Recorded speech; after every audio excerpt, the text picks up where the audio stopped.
À vos marques. Prêt. Il n'a jamais cessé de courir. Timothée Adolphe est un athlète spécialiste du sprint. Né malvoyant, il est devenu aveugle en 2009. Tout juste revenu de Rio et des Jeux paralympiques, Timothée intervient samedi 8 octobre lors de l'événement Faites la différence. Une journée d'information nécessaire d'après lui. Parce qu'on est dans un pays où malheureusement, même si ça va mieux, et ça va mieux depuis quelques temps, mais il y a encore du travail, où il y a une grosse méconnaissance par rapport à l'handicap. Parmi les spécificités de sa pratique, celle de courir en duo. Avec le guide, on forme un binôme, on est une équipe. Comment on fait? On fait ça, on a un lien, voilà, et on se tient, et après c'est toute la synchronisation Au niveau du bras et des foulées. des jambes, des foulées, quasi du souffle. Voilà, il faut vraiment donner l'impression qu'on n'est qu'une seule personne. Voilà. Courir à deux, c'est apprendre à faire confiance. On a une sorte de peur de l'inconnu qu'on ne voit pas. Et le guide sert à nous faire avancer tout droit.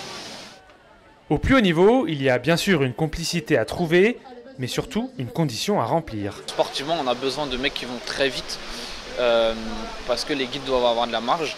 Fadil Bella-Abous, l'un des 5 guides de Timothée, fait aussi partie de l'équipe de France des valides. Pour lui, les contraintes du handicap entraînent une préparation plus pointue. Le handisport est beaucoup plus professionnel dans la manière de gérer l'approche de la compétition. C'est en tout cas le cas avec Timothée. Je suis très exigeant. Oui, il est de plus en plus exigeant et rapide, donc ça me pose des problèmes, mais on y arrive. On y arrive. Mais Timothée n'est pas seulement exigeant, il est aussi très ambitieux. Il espère rendre un autre sport accessible aux personnes déficientes visuelles. Derrière moi, il y a une initiation au basket fauteuil pour les jeunes et j'en ai parlé avec le coach de l'équipe de France. Après les jeunes, ce sera mon tour. Pour Timothée, on peut adapter le basket à son handicap.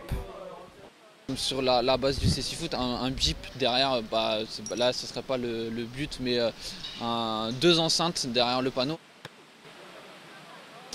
Pour ce qui est du ballon, il faut forcément rendre la chose accessible. Du coup, ça serait plus par des passes au sol et pas aériennes. Vous imaginez bien que ça va être beaucoup plus difficile. Un sacré défi, pas de quoi surprendre sa compagne. Timothée, c'est quelqu'un qui a toujours été porté sur l'innovation. C'est quelque chose qu'il n'arrive pas à le faire, il va faire en sorte de trouver une adaptation pour pouvoir le faire.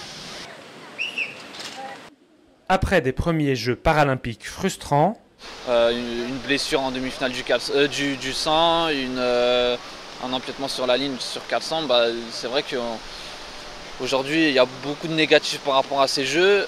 Timothée Adolphe, champion d'Europe sur 100 et 200 mètres cette année, se projette déjà sur Tokyo en 2020, toujours avec le sourire.